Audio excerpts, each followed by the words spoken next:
Welcome to Commander Pop Culture, a place to gather magical information with some laughs, might I add. Something I want to share with all of you, I actually crossed the 900 subscriber threshold at 907, so thank all of you for your support. Thank you for your donations that I've gotten in the past. I also want to thank all my personal members. For those that have that monthly membership, eternally grateful for all of you. I've been at this for like a year and a half now, so I'm really excited. Lately, I've been averaging around 75 to 100 subs a month, so it's looking like this month I should hit the 1,000 mark. Give me some sugar, baby. Let's talk about a deck. Baylen, the Haymaker. I made 3 decks for Bloomburrow. I'm going to be playing a total of 6. I'm going to be doing budget versions of $100, and then for the future, I'll be doing non-budget versions of these. She is great because she does everything from the command zone. You get mana, you get a card advantage, and you get this pump effect that gives her self-evasion, and you can punch people to death by tapping your tokens down. So this is a token generation deck. You don't care what kind of token it is, it just has to be a token. So we're playing an enormous amount of them.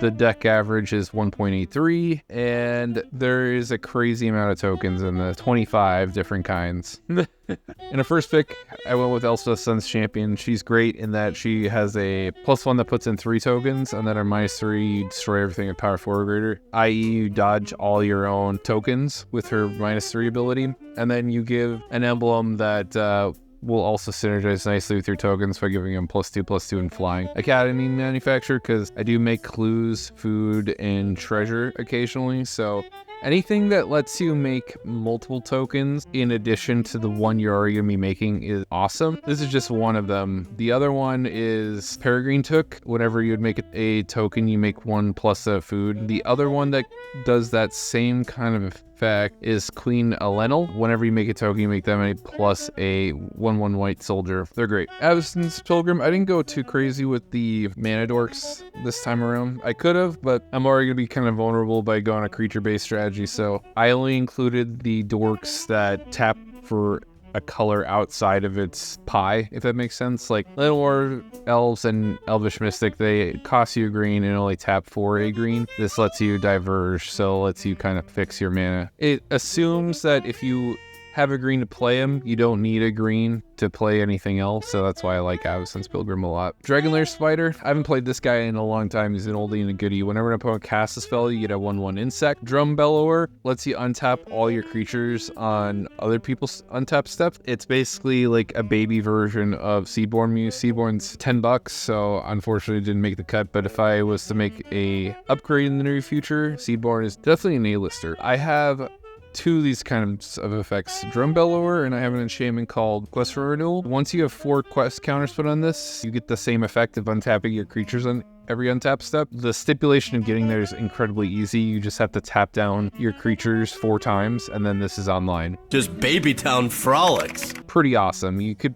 probably most likely get this turned on the turn you play it. And then you start untapping your stuff on your opponent's turns, and you get all these benefits off of Baylen. Farmer Cotton, he's an X drop that produces double tokens. Like I said earlier, we don't care what kind of token we're making. We just want tokens. I could tap my foods down to use for Baylen. So Farmer Cotton's actually the best in the business. For every mana you're investing, you're getting 2 things back, and nothing comes close to that. Jackrabbit, I have a lot of X spells in this deck. Just happens to work nicely in this. I can use my tokens to cast my X spells to make them even stronger. The first ones are always going to be your weakest, but you're running a lot of X spells in this deck, so don't hesitate to be like, I'm going to fire this off, and it might not get you the most. It should be no surprise to you if you draw multiple X spell token generators, because that's by design. You want that to happen. See, I'll go over all the X spells that produce tokens. Wildfire Awakener, Finale of Glory. This one's nicer because if you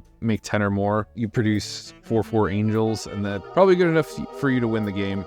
Form a Posse, Song of Totentans, Tempted Vengeance, March of the Multitudes, Secure the Waste. Unfortunately, March of the Canaanites isn't on Moto, so I had to make do with hop to it instead. This is another great X spell. You make a bunch of tokens. Pretty darn sweet. I don't get the chance to play X spell decks, but it should work nicely with Baylen. Neali's Sun's Vanguard gives attacking tokens you control double strike. I don't know what you like more, honestly. Both parts of her text box are really awesome. The other ability is whenever a token attacks a player, you exile the top of your library, you get a chance to play it that turn. It's an impulse effect. Max, you can get 3. I'm pretty satisfied with seeing 3 cards and making all my stuff have double strike.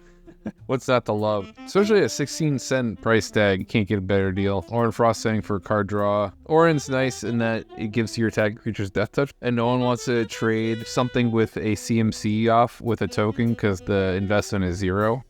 It feels incredibly awful, so most of the time they'll just let you hit them and you'll draw cards off of it. It's a lose-lose scenario with your opponent. Toski for more card advantage, same with Welcoming Vampire. I don't want to talk too much about card advantage removal and ramp because they all do the same thing, and I just use the stuff over and over again. Like, I have my favorites, and I just copy and paste them from list to list because they're good, they're consistent, and even in my expensive decks, I end up running a lot of really cheap and efficient spells. Cheap as in like a monetary value. Now this is one of your Haymakers. It's one of your spendier cards of your budget, Armageddon.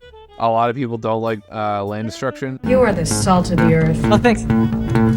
I meant scum of the earth. Thanks. But it's really good in this list because you have mana production from your command zone while your opponents will not. This is probably one of the best applications for land destruction decks, and I'm also running Tectonic Break for the same purpose. Fungal Sprouting is a fun token generator. You generate X 1/1 saplings based on the greatest power among creatures you control. Hopefully you get Baylen up pretty darn big and you get to drop this for an incredible amount of tokens. I don't know what would be satisfying to all of you, but I'd be happy with just 4, and Baylen has 4 power, so like at its lowest floor, I'm pretty satisfied. You're getting a 1-mana investment per body you put into play, and it only gets sweeter as the game goes on. Because I could tap down my creatures, I can manipulate this so I could tutor out a ton of basics really early in the game. It's also one of those very few cards I get to really take advantage of. It's probably the only time when I take advantage of cards like Harvest Season, because I don't have to commit to attack to get all my creatures tapped down. Our Reckoning's a cool board wipe, has Convoke and lets me destroy all non-token creatures. Fortunately, your Baylen will get caught up in it, but sometimes you need to blow up the board. Overwhelming Stampede, this is also one of your best performers like Armageddon. Hopefully Baylen's huge, then you make your whole board huge as well. It's almost just as effective, if not more effective, than Kurdohoof Behemoth for 3 mana less. The only stipulation that's different is you need a big body in play for it to win you the game, but should be pretty consistent. Pest Infestation, it acts like removal, but it's also a token generator. I like this card a lot in that for the amount of mana you invest, you get 1 body less. So it may be very deceptive when you look at it, but it puts in twice the amount of tokens. So even if I cast it for 3, which is I blow up 1 thing, I get 2 tokens back. Goddamn bugs whacked his job. And it scales up as the game goes on. Viewpoint synchronization, I love free running, especially when you got a commander from the command zone that has evasion. Mine will have trample, so getting the cast this for 3 mana ain't that hard. I do have a protection piece, or a lot of them. I have Boros Charm, Dawn's Truce, and Rapid Vigor, just to answer board wipes. That's going to be the crux of your game plan. I'm really genuinely surprised that Dawn's Truce is going for $3.40 right now. I think it's criminally underpriced. Heroic Intervention's going for 10. And if there was a card for one to invest in, this is probably the one rare that I would recommend people, just based on the price point behavior of Heroic Intervention. It's functionally the same thing, except you have to give someone a card. You just give the weakest player a card. No big deal. Risk Charm seemed kind of fun. I like the mana investment of for 3 mana I get 3 bodies, but it has some flex and I can blow up a non-basic land or prevent damage from a single source. I'll probably 9 times out of 10 be putting in the bodies, but you never know. I have to deal with Gaia's Cradle on here pretty regularly. Same with like the Cabal Coffer combo. Bootlegger Staff. Like I said earlier, I don't care what kind of token I'm making.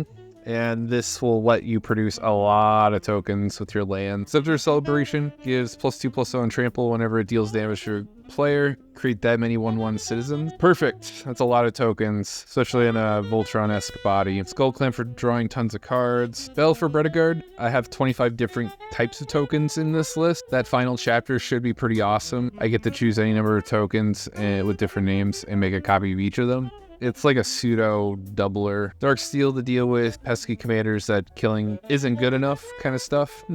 Goblin Bombardment, just get some extra value off of your stuff dying. Impact Tremors to give you an alternative win condition. Tangible Virtue Vigilance is one of my all-time favorite keywords because it lets you play aggressively without sacrificing any defense. Rabble Rousing, this is also one of your high performer token generators. So whenever you attack with one or more creatures, you create that many citizens. And if you control 10 or more creatures, you get to play the Hideaway card, but I care more about that bottom paragraph than I care about Hideaway for sure. Oh yeah, it's card advantage with Showdown and Tokaj is welcome. And these are my lands. These are all just fixing. Ghost Cores to blow up those pesky lands, but that's the tech, so let's go into the game.